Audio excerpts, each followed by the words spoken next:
Welcome to Tilt, a new podcast from the Santa Fe Art Institute. I'm Courtney Andar. I'm the Works Manager at SFAI. SFAI is an independent international arts organization supporting artists and culture bearers whose work inspires and transforms our world. With Tilt, we're going to take you to where these artists live and work, locally, nationally, and internationally, to engage in dialogues around the most pressing issues of our time. Our goal is to show you the many ways artists can help us to build resilience and amplify new narratives that define our future. Our third show is here, and we're calling it Liminal, Liminality, Disembodiment, and Conspicuous Concealment. SFAI Residency Director Toni Gentilli is back to talk with 2020 labor residents Maylisa, Millian Pham Lien Giang, and Mimi Bai. May, Millian, and Mimi are all Asian diasporic artists working to navigate and give form to the invisible and emotional labor of assimilation, code switching, and cultural production and consumption in America. They discuss how their creative practices help them to heal and transform the traumatic intergenerational experiences of being estranged, exoticized, and excluded by colonial, patriarchal, and capitalist systems. Well, thank you all for joining me today for this conversation. I'm really excited to talk to each of you more about your creative practice and its relationship to our 2020 and 2021 theme of labor. So I'd like to start out with some reflections on your relationship to labor in particular, and the ways in which your creative practice engages with the theme. I'm particularly interested in emotional labor and invisible labor. One of the questions that we pose to all of our residents who are participating in the theme is, how might artists' enduring relationship to emotional, intellectual, and immaterial labor improve the recognition and valuation of invisible or marginalized forms of social and cultural production? And I think each of your works really touches on this large constellation of issues. So I'm wondering if perhaps, Millian, we can start out with you, and you can provide us a little bit of background on how you see the relationship to your work and invisible labor. Thank you, Toni. So in my research, I'm very interested in the invisible labor, but not just the invisibility or visibility, but it's about that trace. And in my performances, installations, drawings, objects, and images, it's about recording that trace. So it's not the iconic representation or even symbolic representation, but I'm interested in this sort of indexical quality of, when an object is made, someone made it, someone and something made it. And so when we use the object, do we acknowledge that labor that went into it?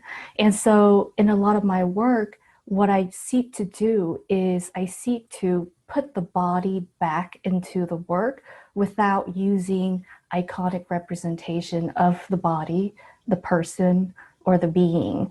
And so there are traces of the body in my work as a way to nod off to the fact that someone had some part in making it. You will see there are references to hair, references to the silhouette of the body, but not fully the iconic representation itself. Yeah, that's interesting that you talk about the indexicality of objects, that you're making in your creative practice, and how it is pointing to the physical labor, the act of the body creating these works, but not including the body itself. I think that comes up in different ways in your work, May, and Mimi as well, and the ways in which that you engage with ghosts as metaphors. And I'm wondering if you can talk a little bit, Mimi, about why you choose to work with these sort of disembodied forms in your creative practice. Thanks. I use ghosts, I think, primarily because of their what we've been talking about, this liminality or this in-betweenness. And I'm interested in the way in which ghosts evoke haunting, a haunted relationship between the past and the present, and also the duality of being absent and present simultaneously.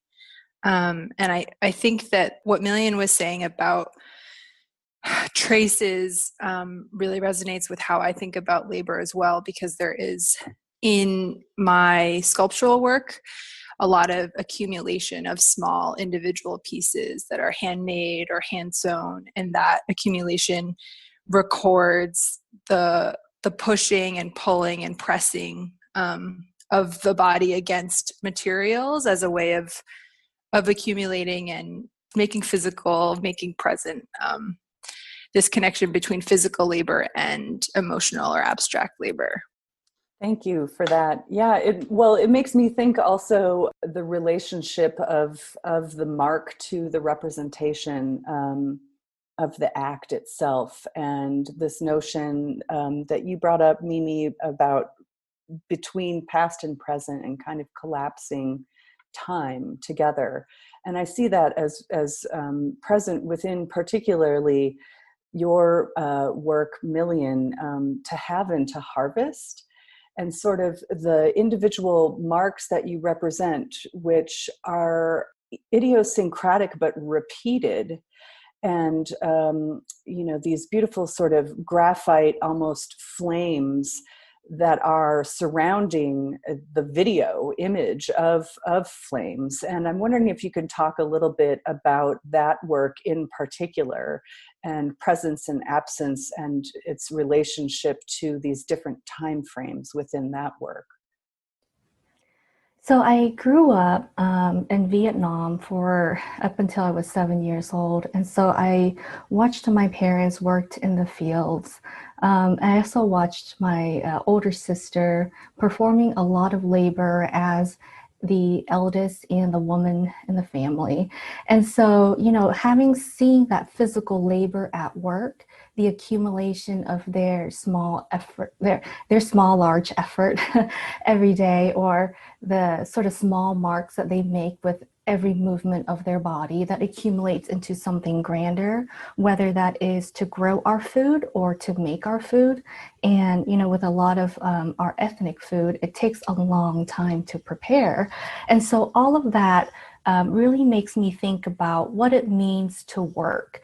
And for me as an artist, I'm so privileged to emigrate and to be in the United States and to follow the life of an artist, to have the time and ability to reflect on their effort.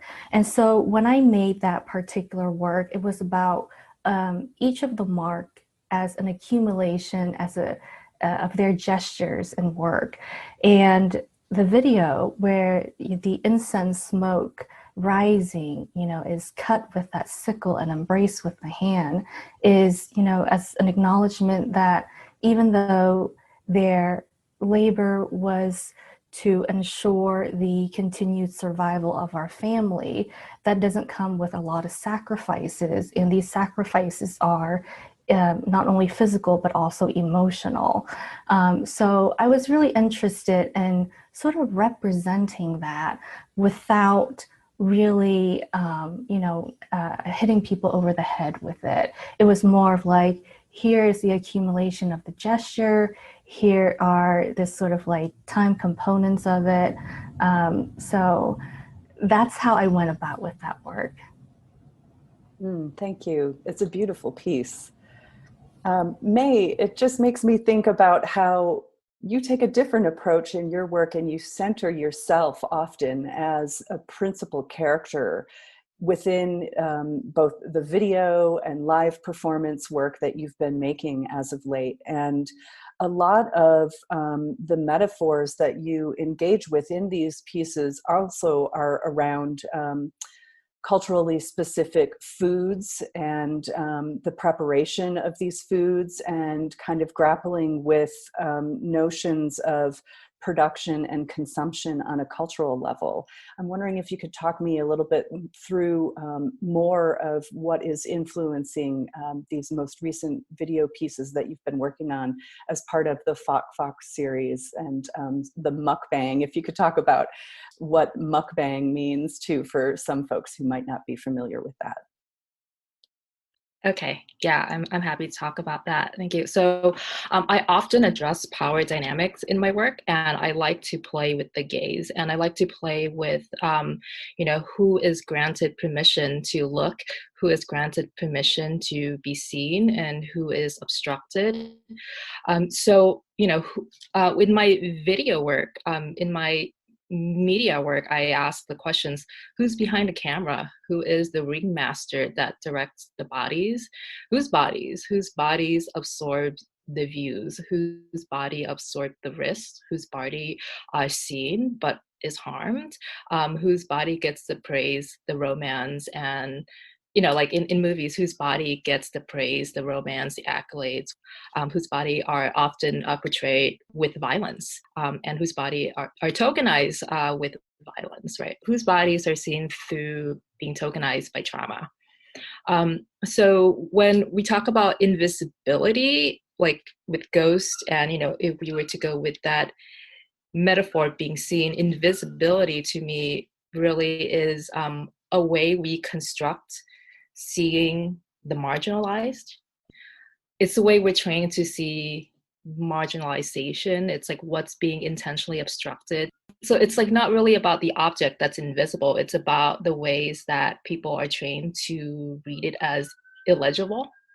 And so like with these power dynamics, like I center myself because I want to be the ringmaster, because in this universe that I'm building, I'm critiquing power by building my own personal systems that you all get to enjoy, that I get to toy with. So yeah, I like seek to unravel hidden social dynamics that are stemming from my personal experiences of being Thai, being first generation, and I want to critique those power by creating my own systems and play and having a back and forth transaction with people. Yeah, I'd like to talk more about coded materials and objects in particular, and kind of creating your own constellation of signifiers, because I think that's something that all three of you do in really interesting ways. Millian, there's a project in particular that is Abstract Anxiety, the title of it, wherein you are using fruits and other imagery, flowers, things that are sort of not only culturally specific, but really personal, and then dissecting them even further into a series of abstracted shapes that then, if you spend a little bit of time with them, you can begin to understand that they are revealing a series of words. And so you are directly using this kind of layered and coded imagery to address issues of code switching and language, and having to navigate, your native language and becoming an English speaker. I'm wondering if you could talk a little bit more about that work. So, abstract anxiety came about when I was so fed up with bureaucracy that I was experiencing as a clinical professor at one of the institutions I worked for. And it made me reflect upon the amount of bureaucracy that any immigrant would have to deal with in the United States. Now, for me, I'm totally not interested in bureaucracy, but it is one of the thing that drives me up the wall regarding how it impacts my life and my family's life on a daily basis. So in addition to the sort of labor that my family has to perform, and for all the daughters of our family having to perform as women, upholding gender roles in various tasks. And so most of our day is, taken up by tedium. And so in addition to that, having to deal with bureaucracy was another headache that we weren't expecting. And it just takes so much energy and effort away from us. And so it made me reflect upon all of those things. And I thought about why was it so hard for us? So it took me on this long journey of reflection to realize that the systems that we existent in the United States exists for efficiency on a certain level to a certain audience, but on another level to other folks, it really hinders their existence. So with that series of work, I wanted to kind of create this phenomenon of looking and reading image and text, and the experience of viewing image and text as a metaphor for this sort of like switching back and forth, not only between our daily life and existing in a system, getting lost in a system, but also that sort of immigrant experience where you're having to switch back and forth between the private life of an immigrant versus the public life of an immigrant as we navigate everyday life. The text harkens to bureaucracy in the United States and systemic issues, but the images are very much associated with the fruits and flowers that I grew up with. And so it's a way of balancing out the things that were enjoyable versus the things that were not. And then the sort of like juxtaposing the process of reading versus looking.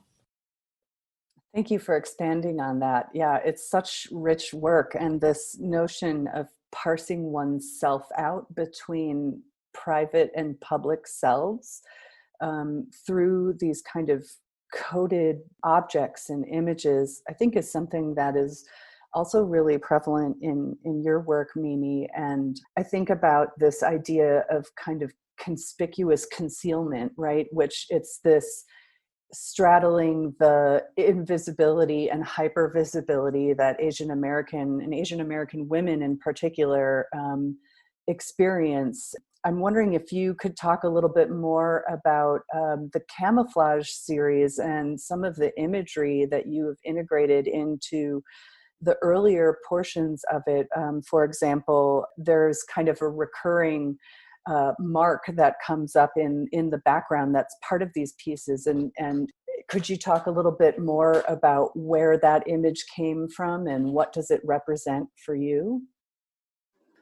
Yeah, I think what you're referring to is kind of that round shape, the grandpa's tooth shape.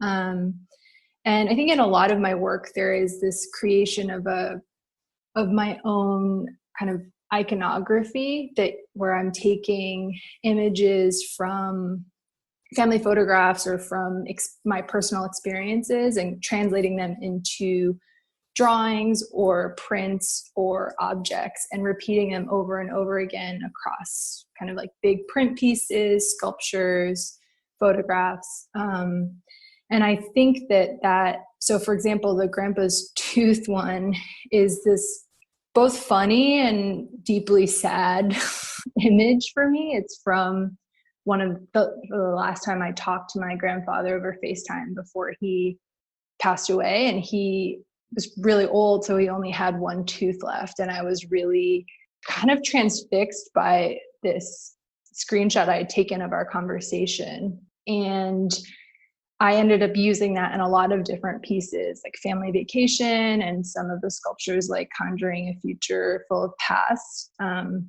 I think that when it comes to camouflage, what you brought up about invisibility and hypervisibility is really relevant. And I think that process of creating my own personal iconography and repeating it does this simultaneous obfuscation and translation of the work, where it's obscuring and revealing meaning at the same time. And I think that tension and that contradiction is something I am really interested in, and I think I put into both the conceptual and like physical permutations of my work. Thank you for that.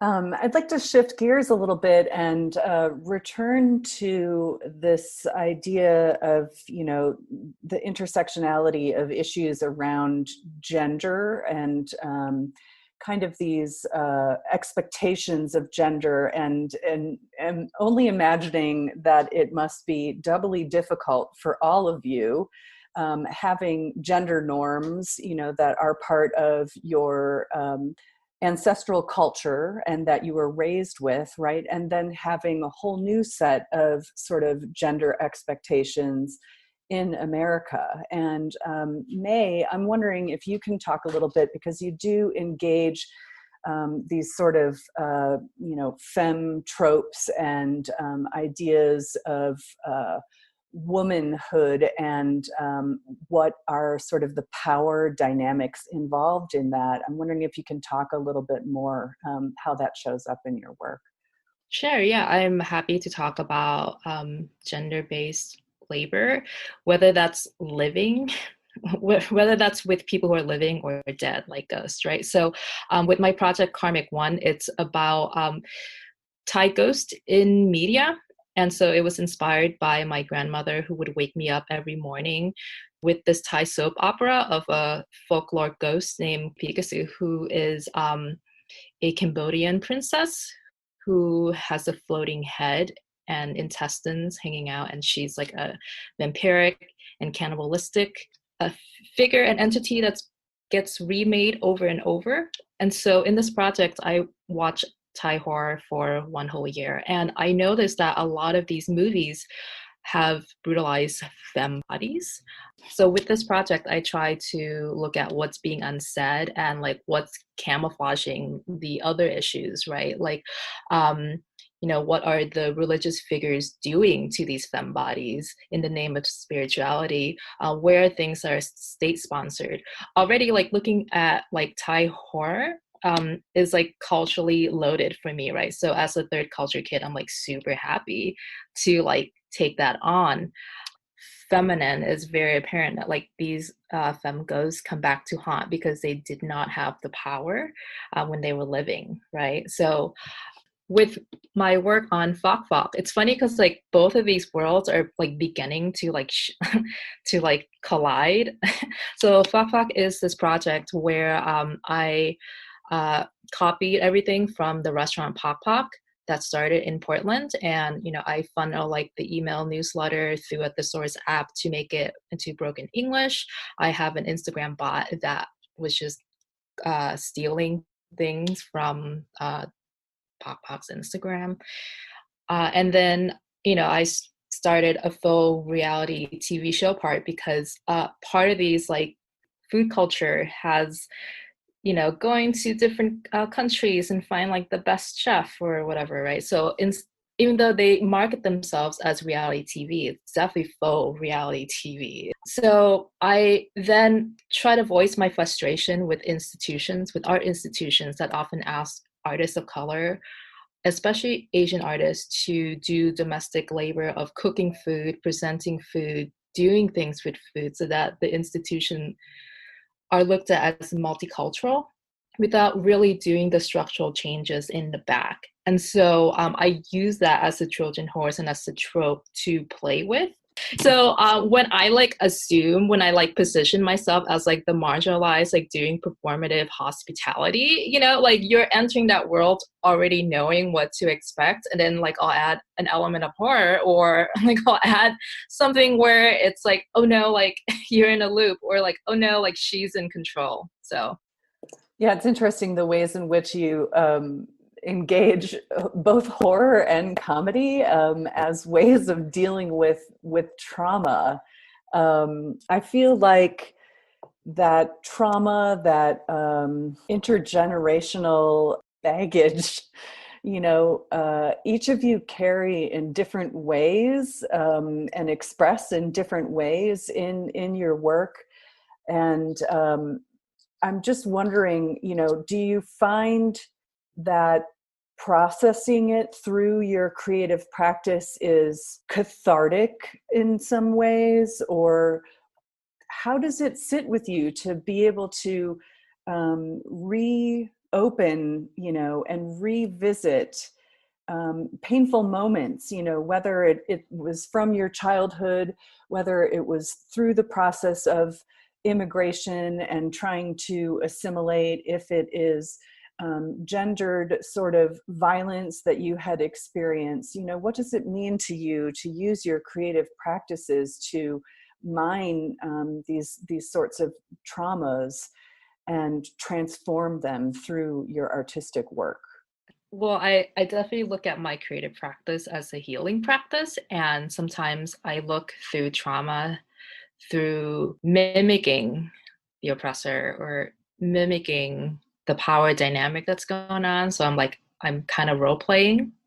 And that has been really healing for me. And it's I think it's a lot on artists of color to be asked to make work and just extract themselves these vulnerable experiences all the time. And I feel like a lot of artists feel like they're used at the end. And so using humor has been a different way of coping, I guess. Yeah, that makes a lot of sense. I think it's interesting to think about these sort of practices of tokenization that often happen within the art world, and how that is another level of traumatization in and of itself. And something that we've spoken about previously is this sort of fear of, as you put it, May, self-orientalizing, and the ways in which you're kind of grappling with identity and all the politics and invisible and emotional labor of the identity politics. It sounds like really tricky territory to be able to navigate.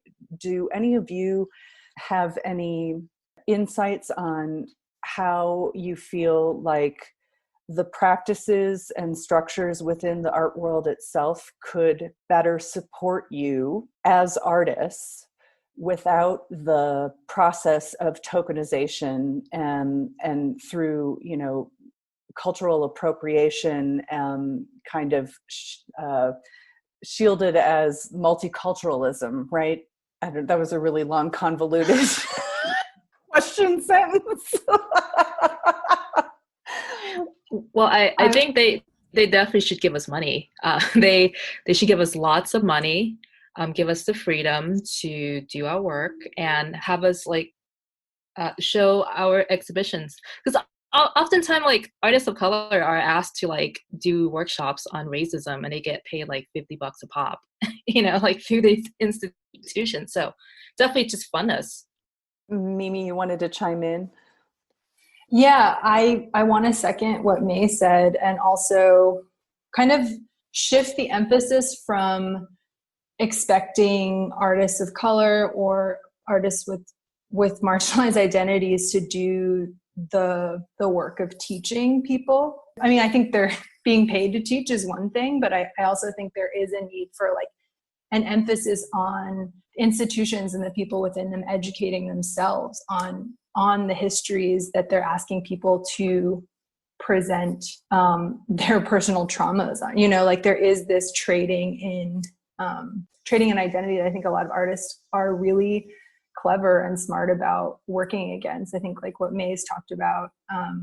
And I've also found that while some of the subject matter is really difficult, some of the research and for me has been really exciting and empowering, because it feels like trying to situate personal experiences of immigration and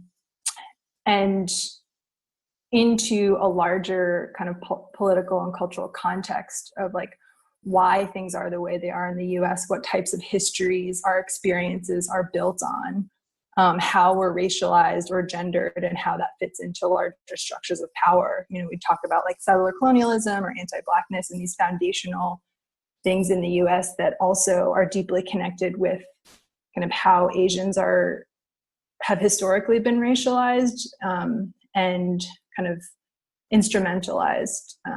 I think it has felt I guess angry, but also really excited to continue to be able to be an artist and build my practice on kind of study and trying to engage with other people and learn more about that context. I want to add to what Mimi just talked about. So for me, it seems like our institutions can support us more by adjusting expectations. I think there is a certain sort of expectation that is bordering on stereotyping, and this touches upon the educational aspect of the artwork that comes out of, artists of color. For me, and this is what I experienced going through grad school, and then later on just with other art institutions, is this idea that the artist has to continuously educate the audience on what their work means and breaking it down every single step of the way. What are these signifiers? What are these, what do they mean when they're connected together? And so the sort of colonialist mindset that you have to validate the sort of value or convince why, and this is the exact quote that I got one time from a critique is, why should we care? And so that, it's really hard for me to talk about this, but that is just one of the mindset that just really holds us back in terms of embracing artwork that may not have that immediacy in communicating the meaning at first, simply because the audience didn't have a background in all of the signifiers to connect it together. But the great thing about art that makes me want to continue being an artist is the sort of richness in being able to communicate an idea, not through an obvious channel, but through a slow process that allows people to slow down and really process what it is that they're looking at. And over time, perhaps that changes their perspective a little bit. Yeah. Can I say? So yeah, why should we care? What do we care about this duct tape banana on the wall? But when it comes to your art, where we have to do the labor of researching your what's culturally specific to you, why should we care, right? But also I just want to say to get away from the tokenism is to recognize that not all Asians are East Asians. Some Asians are Southeast Asians, some Asians are South Asians, there are brown Asians out there. And I think that in the mainstream Asian American conversation, East Asian often monopolize the conversation. And there's this term called lunchbox politics coined by the Yellow Jackets Collective. And lunchbox politics basically describes the mainstream conversation of Asian American, where it centers on food and cultural appropriation and microaggressions, and not things that other Asian communities would face, like war, deportation, or talking about anti-Blackness. So some Asian communities are refugees. Some did not come here already as professionals. And I think that institutions can not consider the Asian identity as one monolithic identity. Yeah, I think that's a really important thing to point out, and thank you for offering that perspective, May. I hate to say that it's an unfortunate reality that I think is being amplified at the current moment because of the pandemic, and this growing anti-Asian sentiment that basically homogenizes an incredibly complex and diverse, it's difficult to even say group of people because there is such diversity. Yeah, I think that it is incumbent upon art institutions and non-Asian identifying individuals to self-educate and to not put the onus of the work, the labor itself onto Asian identifying individuals. And thank you for sending out that really important reminder and invitation for people to take charge of that themselves. Well, I think that this sort of train of thought really leads me to wondering more specifically about how the current circumstances have affected each of you. You know, I know artists are experiencing really kind of different shifts and benefits and losses in response to what's now, we're going into our 6th month of the pandemic here. And life as we know it has, you know, just changed for better or for worse. And I feel like there are a lot of specifically intense changes that are happening within the art world writ large, as well as education and artist residency programs. You know, everything is really shifting. The capacity to have access to resources and support. And I just didn't know if any of you have any reflections that you would like to share on how things have been altered for you, and if there are any particular challenges that you're facing, or any particular changes that you're seeing that have sort of provided new opportunities and new forms of creativity and support during these times. I can start off by kind of sharing a bit of my experience.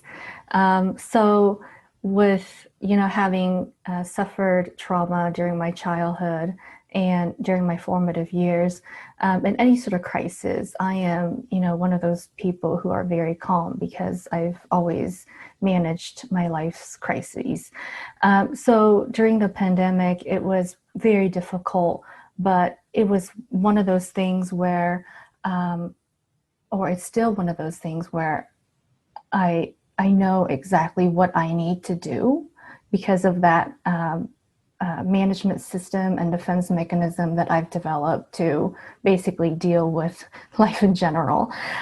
So for me, not a lot has changed, but again, I am, you know, at this place where I'm privileged to be in a position where I have a steady income as an educator, and belonging to a small portion of educators. Not every educators are experiencing, have the same experiences as me. And shout out to my contingent colleagues who are suffering through this time.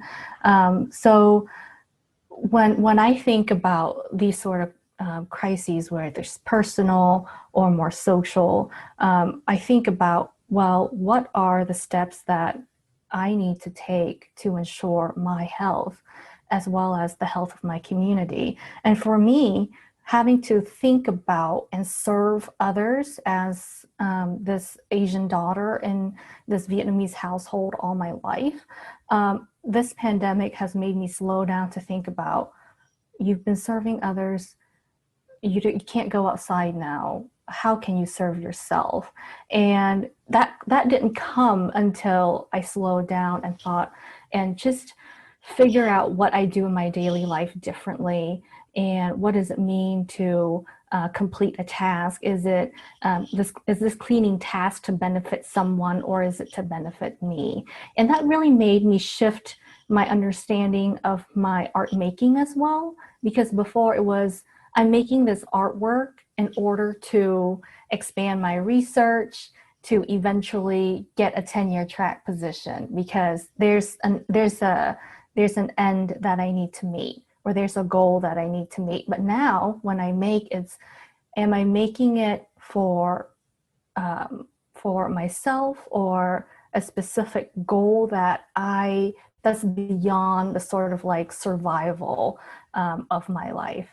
Which is really strange, because in this moment when we need to survive, I am thinking about something else, or it's taking us this moment for me to reach this point.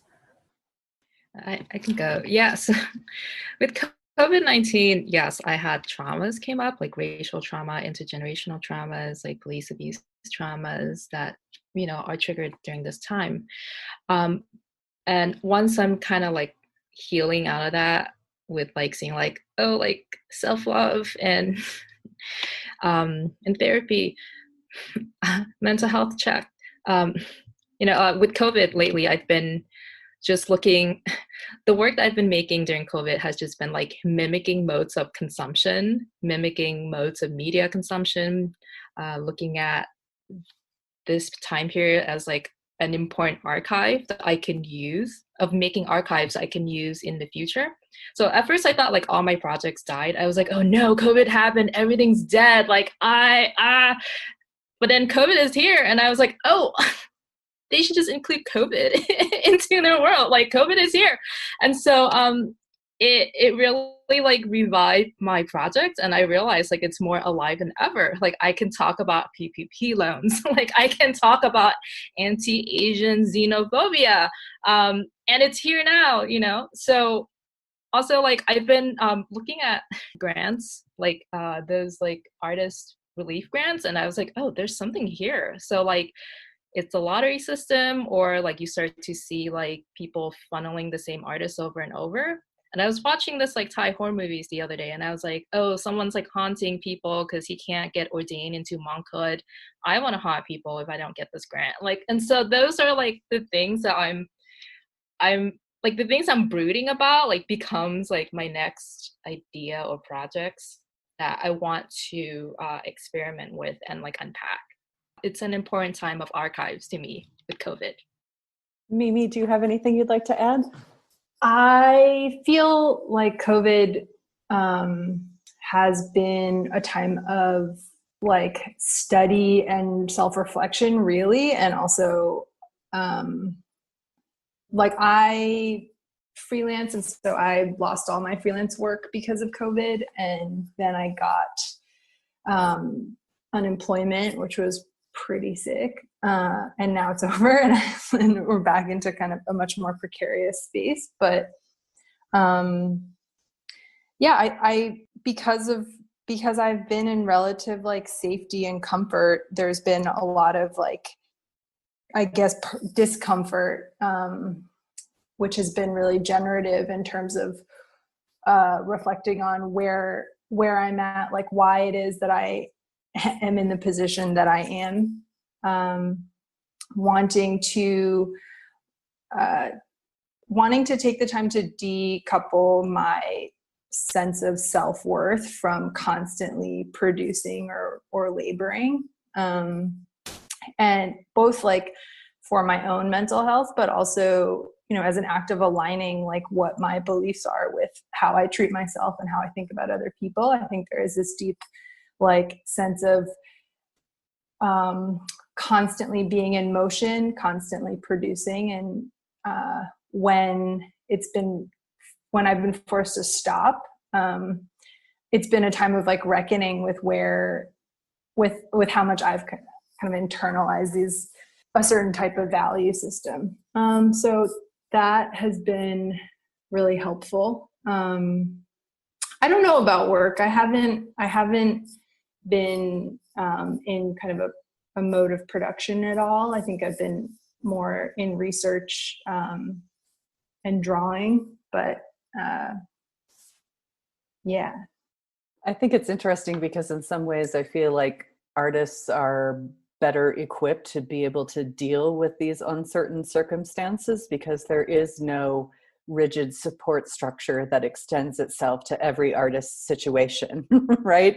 And, you know, we're used to being able to not only adapt for self-survival, but also I think it's really important to understand how this period of social unrest alongside of the pandemic provides an opportunity to further reflect on one's positionality within all of these systems and whether we're included or excluded from them, you know, in particular capitalism and the ways in which we're all forced to quote unquote make a living to be able to support ourselves financially and digest that through a creative lens and reflect it back to the world, you know, about what are some of the complexities of these structures and their shortcomings and what can we envision, collectively as a better way to move forward that is more humane and more sustainable and more supportive and inclusive. So yeah, it's interesting to kind of put a pause on that production and to really emphasize this time of deep reflection. I think it's something that Americans don't often allow themselves, and we're all just kind of cogs in the machine, and the machine just keeps grinding on, and so we're seeing the shortcomings and failings of that, and to be able to extract ourselves from that kind of grueling process of production. It's a sort of a strange gift of these circumstances. Yeah. And the ways in which it will manifest, and that this particular moment and how it will inform, the work that's being made now and the work that comes afterwards. It will be really interesting to take a look at that in a few years. Thank you to May, Millian, and Mimi for your wonderful insights into the labor of assimilation and cultural production in America. And another thank you to Toni Gentilli, our Residency Program Director. And thanks to all of you for listening. We'll be sharing a new podcast or conversation each month. Subscribe at our website at sfai.org or at podbean.com to stay posted. And we would love to hear what sparked your interest in this podcast. Drop us a line at media@sfai.org. And be sure to follow us on Facebook and Instagram. And now, let's hear from our Executive Director, Jamie Blosser.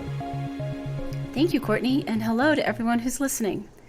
The Santa Fe Art Institute is an independent arts organization forging critical inquiry and cultural exchange among artists, creative practitioners, and the broader community. We support and amplify dynamic artistic practices that engage complex social issues, inspire individual transformation, and inform collective action. SFAI faces new fiscal challenges as we navigate these uncertain times. Please learn more about us and invest in this relevant and responsive work with a tax-deductible contribution at sfai.org. And thank you.